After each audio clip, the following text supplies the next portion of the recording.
Selamat pagi, salam sejahtera bagi kita sekalian. Apa kabar? Ada sukacita?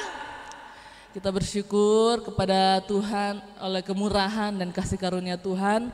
Saya bersama dengan saudara jemaat Tuhan boleh ada sebagaimana kita ada. Amin. Semua hanya karena cinta Tuhan, karena Tuhan begitu sayang kepada saya dan saudara, karena Bapa kita yang baik seperti pujian yang sudah kita nyanyikan tadi.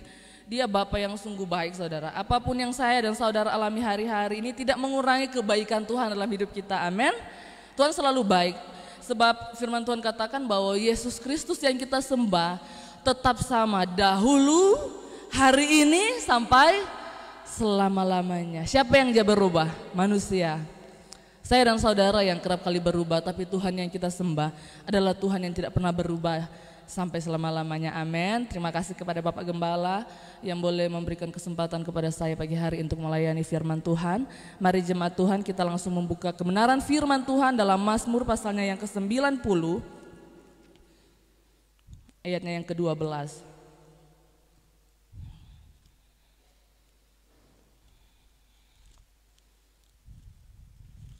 Mazmur pasalnya yang ke-90 ayatnya, satu ayat yang tentu saja saudara sudah sering kali mendengar, membaca, bahkan di dalam khotbah-khotbah atau barangkali ketika saudara berulang tahun dan saudara dikunjungi, saudara diingatkan oleh satu ayat ini, Mazmur pasal 90 ayatnya yang ke-12. Mari jemaat Tuhan bangkit berdiri, jemaat Tuhan yang ada di rumah yang sementara membuka Alkitab saudara, mari bangkit berdiri, kita akan bacakan bersama satu ayat ini, Mazmur pasalnya yang ke-90 ayatnya yang ke-12. Dalam nama Tuhan Yesus, 1, 2, 3. Ajarlah kami menghitung hari-hari kami sedemikian hingga kami beroleh hati yang bijaksana. Amin. Ini pasti salah satu ayat hafalan saudara dan saya. Jadi ada ayat-ayat dalam hidup kita yang sering sekali kita dengar itu menjadi ayat hafalan. Waktu dulu sekolah Alkitab saya ingat waktu itu guru kami Bapak Palit, dia suka menyuruh kami menghafal ayat itu 100 ayat. Jadi kalau kami tidak menghafal 100 ayat, dia suruh berlutut seperti itu ya. Jadi kalau cuma 99 tetap tidak genap, harus berlutut di depan kelas. Saya ingat momen-momen itu. Nah saudara, betapa pentingnya kita membaca merenungkan firman. Karena ada saatnya firman Tuhan ini Roh Kudus akan ingatkan dalam situasi hidup kita tertentu. Mungkin apa yang saudara dengar hari ini dari pembacaan kita, saudara rasa ini bukan buat saya. Tapi sebenarnya ada masanya, ada waktunya. Tuhan akan mengingatkan ini kepada saudara, karena firman Tuhan katakan bahwa setiap perkataan Allah yang dilepaskan tidak pernah kembali dengan sia-sia. Amin. Dia akan mengerjakan kehendak Bapa di surga. Puji nama Tuhan. Judul khotbah saya pada pagi hari ini yaitu menghitung hari. Bukan seperti lagu dunia dulu menghitung hari detik demi detik ya. Saudara mungkin berpikir begini ketika membaca ayat ini, menghitung hari. Sepertinya ini sesuatu yang gampang yang setiap hari saudara bisa lakukan. Saudara mungkin katakan, oh saya bisa menghitung hari hidup saya. Nyatanya setiap tahun saya merayakan hari ulang tahun. Jadi saya tidak lupa ingatan untuk mengingat sudah berapa lama saya hidup di dunia ini. Tapi pagi hari ini saya mau mengajak saudara, kita semua belajar firman Tuhan, mengapa ayat ini ada di sini. Ini adalah Mazmur dari Musa. Saudara, mari saya akan mengajak kita melihat kembali flashback lagi ketika Musa menulis Mazmur ini pada waktu bangsa Israel berada di padang belantara selama 40 tahun. Tapi dalam 38 tahun murka Allah karena mereka tidak dengar-dengaran, mereka tidak taat, dan mereka harus berputar-putar sebelum mereka masuk ke tanah perjanjian. Kala itu Musa lah yang menjadi pemimpin mereka, belum Yosua. Yosua memimpin mereka ketika Musa mati, dan Yosua yang dimandatkan untuk memimpin generasi kedua, anak-anak dari orang-orang Israel pada waktu itu yang jumlahnya ketika mereka keluar dari tanah perbudakan sekitar 2,5 juta atau 3 juta laki-laki. Nah saudara, saya ingin saudara merenungkan masa-masa itu di padang belantara. Seandainya ada gambaran mungkin kita bisa melihat ya layar di depan saudara apa yang terjadi kepada umat Israel waktu itu. 2 juta lebih umat itu harus mati di padang gurun selama kurang lebih 38 sampai 40 tahun karena mereka tidak dengar-dengaran kepada Tuhan. Di masa itulah Musa menuliskan Mazmur ini, saudara. Saya mau membacakan ayat pertama dulu sampai ayatnya yang ke-11 supaya saudara akan memflashback lagi apa yang terjadi di masa-masa itu ya saudara. Doa Musa abdi Allah ayat pertama. Tuhan, Engkaulah tempat perteduhan kami turun-temurun. Sebelum gunung-gunung dilahirkan dan bumi dan dunia diperanakan, bahkan dari selama-lamanya sampai selama-lamanya Engkaulah Allah. Bayangkan, ini Musa dia sementara menyaksikan umat begitu besar mati satu persatu di padang gurun karena mereka Tuhan katakan tidak bisa masuk tanah perjanjian. Apa yang Musa renungkan dan Tuhan taruh dalam mulutnya, Engkau mengembalikan manusia kepada debu dan berkata, kembalilah hai anak-anak manusia. Sebab di matamu 1000 tahun sama seperti hari kemarin apabila berlalu, atau seperti suatu giliran jaga di waktu malam. Engkau menghanyutkan manusia, mereka seperti mimpi, seperti rumput yang bertumbuh di waktu pagi, berkembang dan bertumbuh di waktu petang, lisut dan layu. Sungguh kami habis lenyap karena murkamu dan karena kehangatan amarahmu kami terkejut. Engkau menaruh kesalahan kami di hadapanmu dan dosa kami yang tersembunyi dalam cahaya wajahmu. Sungguh segala hari kami berlalu karena gemasmu. Kami menghabiskan tahun-tahun kami seperti keluh. Bayangkan 40 tahun setiap hari Musa harus menyaksikan umat Israel dalam generasi yang keluar dari tanah perbudakan mati satu persatu. Dia katakan apa ini karena gemas Tuhan, karena murka Allah. Masa hidup kami 70 tahun dan jika kami kuat 80 tahun dan kebanggaannya adalah kesukaran dan penderitaan. Sebab berlalunya buru-buru dan kami melayang lenyap. Siapakah yang mengenal kekuatan murkamu dan takut kepada gemasmu? Ajarlah kami menghitung hari-hari kami sedemikian hingga kami beroleh hati yang bijaksana. Saudara bisa membayangkan kejadian yang terjadi ini bukan sesuatu yang menyenangkan saudara. Musa harus melihat umat yang dia pimpin. Setiap kali mereka berkemah di satu tempat, mungkin mereka pindah ke tempat lain, mereka harus meninggalkan mayat-mayat karena memang Tuhan sudah katakan generasi ini tidak akan masuk ke tanah perjanjian. Anak-anak mereka lah di bawah pimpinan Yosua yang akan masuk ke tanah perjanjian. Bahkan Musa sendiri hanya bisa melihat tanah perjanjian dari kejauhan, tapi tidak bisa menyeberang dan menginjak kakinya. Tapi apa yang Tuhan ingin mengajarkan bukan hanya menghitung 40 tahun, 30 tahun murka Allah kepada bangsa Israel, tapi menghitung hari-hari. Saudara, di dalam pengertiannya kata menghitung ini saya belajar dari bahasa aslinya, ini dipakai dalam beberapa makna. Yang pertama adalah menimbang dengan benar. Jadi menghitung itu bukan cuma 1, 2, oh kita 70 tahun, sudah 15, tidak saudara. Menimbang dengan benar, ini lebih banyak ke apa yang ada di dalam hidup-hidup yang kita jalani, yang kita hidupi itu. Amin. Menimbang. Jadi di sini firman Tuhan katakan yang pertama itu menimbang dengan benar hari-hari hidup saudara dan saya. Jangan curang ya menimbang. Kalau saudara berdosa jangan saudara katakan saudara sudah hidup benar.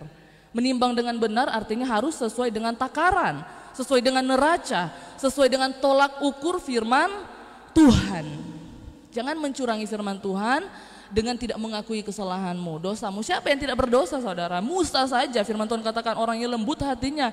Tapi pada masa itu Tuhan tidak mengizinkan dia masuk tanah perjanjian karena dia melanggar apa yang Tuhan perintahkan saudara. Bagaimana saudara menimbang hidup saudara hari-hari ini? Sekali lagi ini bukan hitungan saja saudara hitung saya sudah hidup 35 tahun, 40 tahun, tidak. Bagaimana saudara menimbang hidupmu hari-hari ini sesuai dengan takaran firman Tuhan? Saudara lebih berat kemana sebenarnya sekarang saudara? Lebih berat sesuai firman Tuhan, berat dengan perkara-perkara dengan kehidupan duniawi. Tuhan ingin hari-hari hidup kita ini kita timbang sesuai dengan takaran, tolak ukur dan dasar hidup kita adalah firman Tuhan. Amin. Pengertian kedua dari menghitung, pertama apa tadi? Menimbang dengan benar. Kedua, melakukan persiapan. Hari-hari hidup yang kita jalani ini adalah merupakan persiapan yang sementara kita lakukan untuk memasuki tanah perjanjian. Amin. Untuk memasuki sorga yang sudah Tuhan Bapa di sorga siapkan. Kita berdoa tadi, kita nyanyikan tadi, Engkau Bapa yang sangat baik. Ya betul. Oh sebab kasih karunia Tuhan, kebaikan hati Bapa, Dia menyediakan tempat buat saya dan saudara. Nah ini adalah masanya kita mempersiapkan hidup kita di hari-hari yang kita jalani. Supaya hari-hari kita tidak lalu begitu saja. Supaya hari-hari kita tidak lalu percuma. Mengapa kita harus peroleh hati bijaksana? Mengapa kita harus mempertimbangkan lagi cara hidup kita? Mengapa kita harus mengukur lagi hari-hari yang kita jalani, saudara? Karena ayatnya yang ketiga tadi, saudara perhatikan, engkau mengembalikan manusia kepada debu dan berkata, kembalilah anak-anak manusia.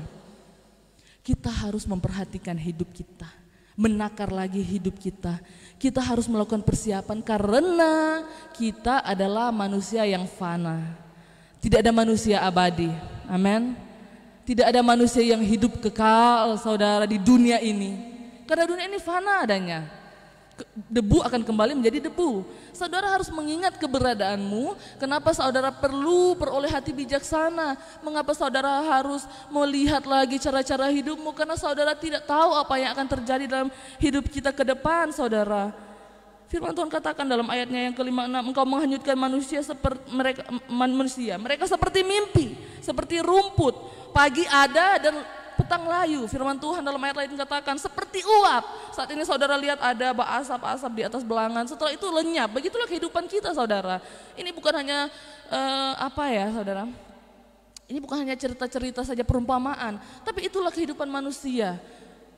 Kita tidak tahu kapan Tuhan memanggil kita, amin. Apa ada manusia yang tahu? Kita tidak bisa menetapkan kapan kita akan Tuhan panggil, hari, waktu, jamnya kita tidak tahu, saudara.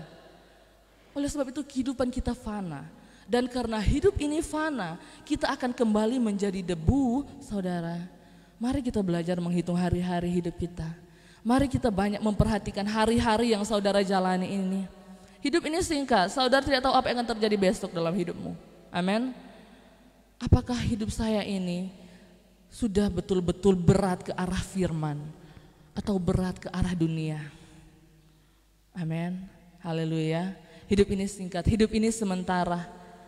Apa yang saudara lakukan di hidup yang singkat ini, saudara? Saudara sementara mengisi hari-harimu dengan hal-hal seperti apa? Perkara-perkara duniawikah atau perkara-perkara rohani? Firman orang yang menabur di dalam daging akan menuai kebinasaan. Ini bukan hanya berbicara hal perkara di dunia, tapi benar. Apa yang saudara tabur hari-hari ini merupakan caramu mengisi hari-hari hidupmu. Amin. Yang kedua, mengapa kita harus banyak menghitung hari-hari kita, mempertimbangkan lagi cara hidup saya dan saudara. Efesus 5 ayatnya yang ke-15. Efesus pasalnya yang ke-5 ayatnya yang ke-15.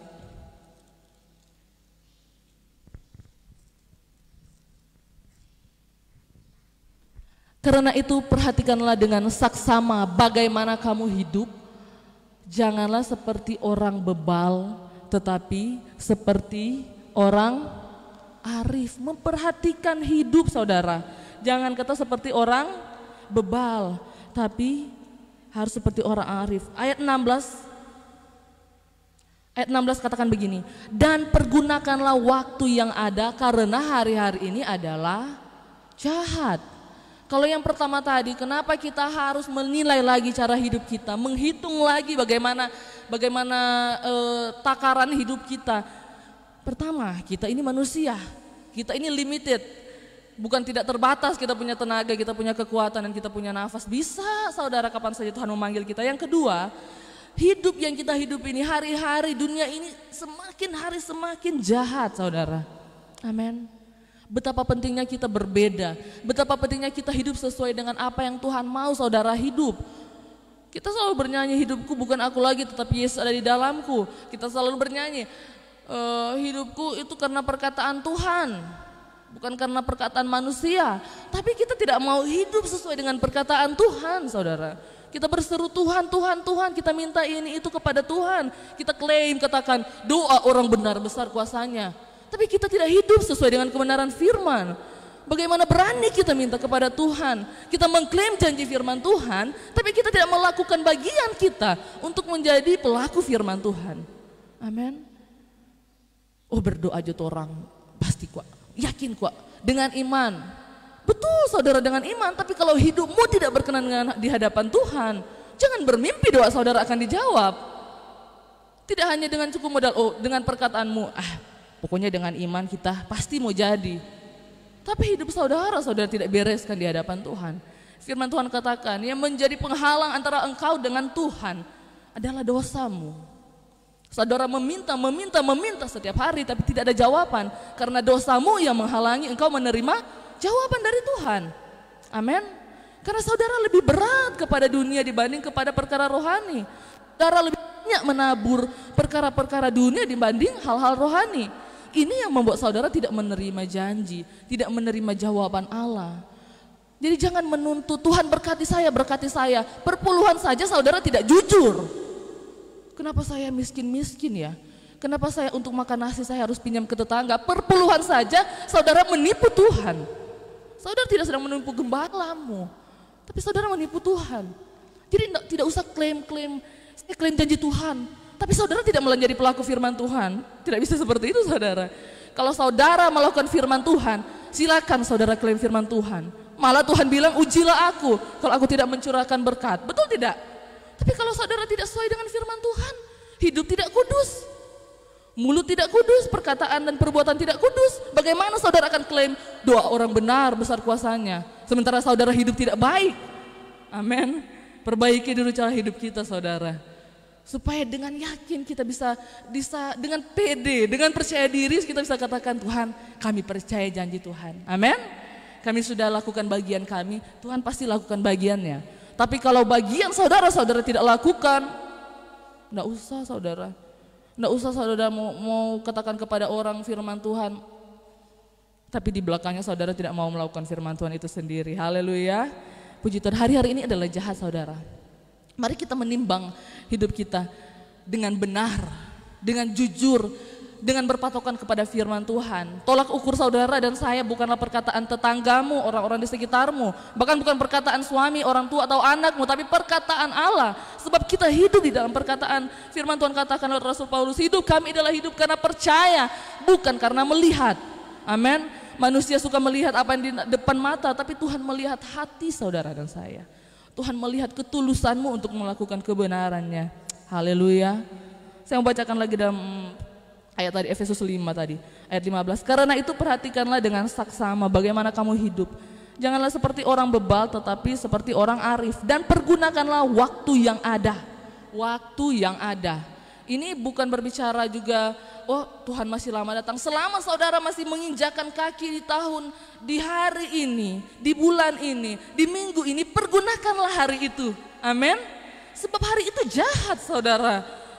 Tempat yang kita tinggali ini adalah jahat saudara, bukan omongan jahat. Dunia, firman Tuhan katakan sementara lenyap dengan segala keinginannya. Oleh sebab itu kita harus pergunakan waktu yang ada. Ayat 17 bilang begini, sebab itu janganlah kamu bodoh, tetapi usahakanlah supaya kamu mengerti kehendak Tuhan. Orang bodoh, dia akan hidup di dalam dosa hari ini dan berpikir bahwa masih ada hari besok kita mau bertobat. Itu orang bodoh saudara. Nah apa-apa, hari ini tidak apa-apa saya kompromi dengan dosa, masih ada kesempatan besok. Saudara, hari esok itu tidak pasti saudara masih hidup atau tidak. Hari esok tidak pasti, Tuhan masih memberikan kesempatan. Saudara, perhatikan saudara ya. Kematian tidak akan menunggu saudara jadi orang baik dulu baru dia datang. Amin. Kematian dia tidak, jangan bilang, kita nanti nanti kita bertobat baru kita mati. Kematian tidak menunggu saudara, amin. Kematian tidak menunggu saudara bertobat. Hari ini saudara hidup dalam dosa, dia nak bilang, besok juga kita mau panggil dia, dari dia mau bertobat besok. Tidak saudara.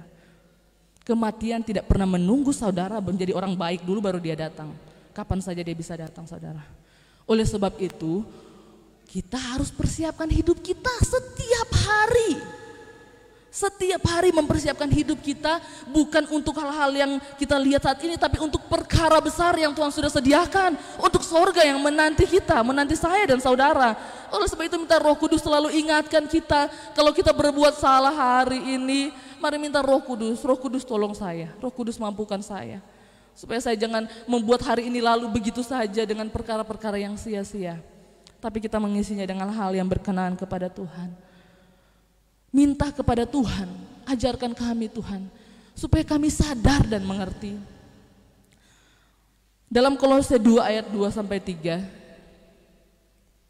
mari kita lihat, kita harus menjadi orang yang bijaksana, yang berhikmat, bukan dengan hikmat manusia, tapi firman Tuhan katakan supaya hati mereka terhibur dan mereka bersatu dalam kasih, sehingga mereka memperoleh segala kekayaan dan keyakinan pengertian dan mengenal rahasia Allah, yaitu Kristus. Sebab di dalam Dialah tersembunyi segala harta, hikmat dan pengetahuan. Badekat patuhan saudara, supaya saudara bisa hidup bijaksana, supaya saudara bisa membedakan mana yang berkenan kepada Tuhan, mana yang tidak berkenan kepada Tuhan. Banyak duduk di kaki Tuhan, banyak bergaul dengan Roh Kudus, supaya saudara punya telinga bisa peka mendengar Roh Kudus berbicara saudara. Amin. Saudara tidak akan pernah mengenal suara Roh Kudus kalau saudara tidak mau duduk diam menyembah Tuhan setiap hari. Yang bisa membuat saudara menjadi peka membedakan kehendak Tuhan dan tidak, roh dunia dan Roh Kudus, adalah banyak bergaul dengan Roh Kudus.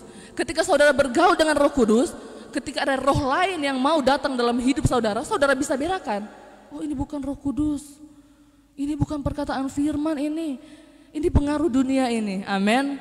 Banyak bergaul dengan Roh Kudus. Waktu lalu saya sharing dengan seorang saudara saya tentang bagaimana kita hari-hari ini ada saatnya kita berada di lembah kelam. Ada saatnya kita menghadapi masa-masa sulit. Saya tahu Bapak Ibu jemaat Tuhan di rumah juga pasti mengalami masa-masa itu, masa-masa di lembah kelam.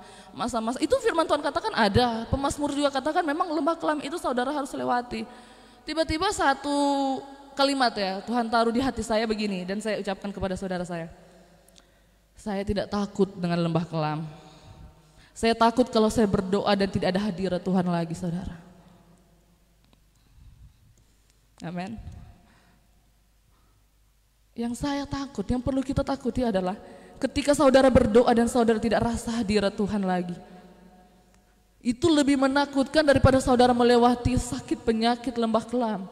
Saudara sakit, saudara berdoa sekarang dan saudara rasa hadirat Tuhan luar biasa saudara. Kecil itu penyakit. Amin. Tapi saudara sehat, saudara berlutut tapi saudara tidak merasakan hadirat Tuhan. Aduh, saya takut sekali itu saudara. Paling takut ketika saya berdoa, sudah bernyanyi bermenit-menit, kenapa kita tidak rasa hadirat Tuhan lagi? Aduh, menakutkan sekali saudara. Tapi biar orang lagi susah, lagi masa-masa sulit saudara, saudara berlutut, mengangkat tangan dan masih merasakan hadirat Tuhan, luar biasa. Artinya Roh Kudus masih menyertai hidup kita. Amin. Supaya kita dia seperti Saul, dia harap-harap Roh Kudus masih ada, padahal Roh Tuhan sudah tinggalkan dia. Amin. Dia rasa dia masih kuat, dia rasa dia masih gagah, masih banyak pengikut, tapi Roh Kudus sudah tidak ada bersama dengan dia. Amin. Haleluya. Mari kita selalu minta kepada Tuhan, Tuhan, kami mau hidup di dalam hadirat Tuhan selalu. Apapun yang kita hadapi hari-hari ini saudara, tapi kalau kita ada di dalam hadirat Tuhan setiap saat, Roh Kudus akan terus menguatkan saudara dan saya, menguatkan jiwa kita. Amin. Haleluya, puji nama Tuhan. Yang berikutnya kita akan buka. Haleluya. Dalam Titus 2 ayatnya yang ke-12 sampai 13. Titus 2 ayat 12 sampai 13. Ia mendidik kita supaya kita meninggalkan kefasikan. Nah ini firman Tuhan katakan tadi, kita minta kepada Tuhan supaya mendidik saya dan saudara. Dan keinginan-keinginan duniawi. Dan supaya kita hidup bijaksana, adil, dan beribadah di dalam dunia sekarang ini dengan menantikan penggenapan pengharapan kita yang penuh bahagia. Dan penyataan kemuliaan Allah yang maha besar. Dan juru selamat kita Yesus Kristus.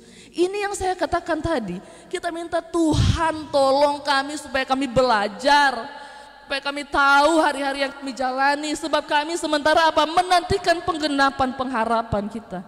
Amin.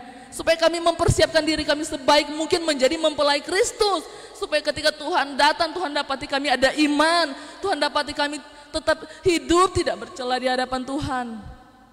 Haleluya. Luar biasa sekali saudara kalau kita hidup dengan Yesus. Amin. Firman Tuhan katakan dia adalah penasehat ajaib. Dia akan memberikan saudara nasihat hari ini. Amin. lewat firman Tuhan, lewat tuntunan Roh Kudus. Saya percaya Tuhan akan mampukan saudara menghitung hari-harimu. Berapa tahun saudara hidup saudara? 40, 50, ada yang 60, 70 saudara. Hidup seperti apa yang saudara sudah hidupi selama 60 tahun, sementara selama 50 tahun. Di hidup yang singkat ini saudara, bagaimana caramu memperlakukan Tuhan? Di hari-hari yang singkat ini, bagaimana sikap saudara terhadap Tuhan sekarang? Saya mau bertanya. Coba saudara jawab dalam hatimu sendiri. Bagaimana sikapmu kepada Tuhan hari-hari ini? Bagaimana sikap saudara terhadap istri dan suamimu? Karena hidup ini singkat kan? Kita sudah baca tadi kan? Bahwa hidup ini seperti uap, seperti debu. Bagaimana saudara memperlakukan suami dan istri, orang tua dan anak, orang-orang di sekitar saudara, memperlakukan gembala, sama pelayan. Dan terlebih bagaimana saudara memperlakukan Tuhan dalam hidupmu. Ada di posisi mana Tuhan dalam hidup saudara sekarang? Di dunia yang singkat ini, di hidup yang singkat ini. Mari kita belajar melihat diri kita. Dan kita bertanya kepada diri kita, Tuhan, hidup seperti apa yang saya jalani sekarang sebenarnya? Saudara mempersiapkan dirimu hari ini untuk apa saudara? Untuk apa yang sementara saudara lihat di depan sana? Perkara duniawi kah atau perkara rohani? Saudara, jangan berpikir bahwa new normal atau apapun nanti istilahnya itu sudah pasti yang baik. Yang normal di dalam dunia ini belum tentu baik. Amin. Jangan menunggu keadaan normal untuk melakukan kehendak Tuhan. Oh ini kok masih pandemi, biasa-biasa sajalah melayani dan mengiring Tuhan. Jangan menunggu pembangunan gereja selesai baru saudara sungguh-sungguh melayani Tuhan.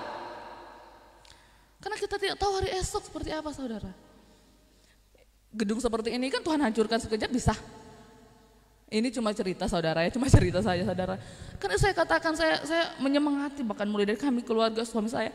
Jangan menunggu pembangunan gereja selesai baru sungguh-sungguh melayani di altar. Nanti juga kalau gereja selesai baru kita sungguh-sungguh. Nanti kalau gereja selesai baru kita mau doa puasa, mau melayani. Aduh saudara, bukan main saudara. Kita sementara melayani Tuhan, bukan melayani gedung.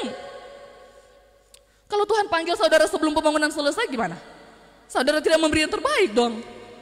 Apapun yang kita hadapi, yang saudara miliki saat ini, firman Tuhan katakan kepada Musa, apa yang ada di tanganmu tongkat, itu yang saudara gunakan. Talentamu gunakan sekarang dengan baik, layani Tuhan dengan baik. Hidupmu yang Tuhan beri hari ini ya, bukan saat new normal atau apapun istilahnya nanti. Oh nanti mau ada baik-baik saja semuanya, virus-virus ini akan pulih, baru saya akan begini-begini. Kita tidak pernah tahu hari esok saudara. Karena itu di hari ini, firman Tuhan berulang-ulang katakan hari ini, jika engkau dengar suara Tuhan, jangan keraskan hati saudara. Lakukan firman Tuhan hari ini. Jangan tunggu normal. Jangan tunggu pandemi habis baru lakukan firman Tuhan. Jangan tunggu pembangunan selesai baru sungguh-sungguh melayani di altar. Amin. Gereja kecil pun kalian harus sungguh-sungguh. Gereja ini tidak ada ataupun kita tetap sungguh-sungguh. Karena kan Tuhan melihat hati saudara. Amin. Melayani di altar saya selalu bilang, karena Tuhan bisa rasa ketika kalian bermain musik, ketika kalian singers, Tuhan bisa rasa. Tuhan bukan hanya melihat pelayanan kalian di altar, dia rasa tingkat kesungguhan kalian melayani Tuhan. Amin. Haleluya. Dan jangan tunggu jadi kaya raya baru saudara tahu bayar perpuluhan dan berkorban bagi pekerjaan Tuhan ya saudara. Jangan bilang nanti kita sebanyak doi baru kita bayar perpuluhan. Duh kita pedoi ini Tuhan kok tahu. Tuhan tahu kita ini dan Tuhan masih pandemi. Kenapa kasihan orang lain susah-susah? Firman Tuhan tidak boleh ditoleransi dengan alasan saudara ya saudara. Kalau saudara ingin melihat janji Tuhan, lakukan firman Tuhan dengan baik benar. Jangan tunggu kaya baru tahu memberi. Jangan tunggu kaya baru tahu bayar perpuluhan dengan jujur saudara. Jangan tunggu semua keadaan baik-baik saja di dunia ini baru saudara hidup sesuai firman Tuhan. Pergunakan waktu yang ada saudara. Hari-hari ini sungguh sangat jahat. Sekali lagi saya mau ingatkan ya, kematian tidak menunggu hari esok saudara. Kapan saja Tuhan mau panggil kita, kita harus katakan saya siap Tuhan. Saya sudah mempersiapkan hidup saya. Hari-hari ini kita adalah hari-hari di mana kita harus mempersiapkan diri kita untuk kekekalan. Bertanyalah kepada dirimu sendiri, apa kegiatan apa pekerjaan-pekerjaan, hal-hal apa yang saudara sementara isi di dalam hari-hari yang saudara hidupi. Amin. Puji Tuhan, Tuhan Yesus memberkati kita semua. Mari saudara, kita percaya Roh Kudus akan mampukan saudara. Saya berdoa kiranya Roh Kudus juga menjamah hati kita supaya kita belajar menghitung hari-hari kita. Belajar mengerti kehendak Bapa di surga. Amin. Mari kita bangkit berdiri.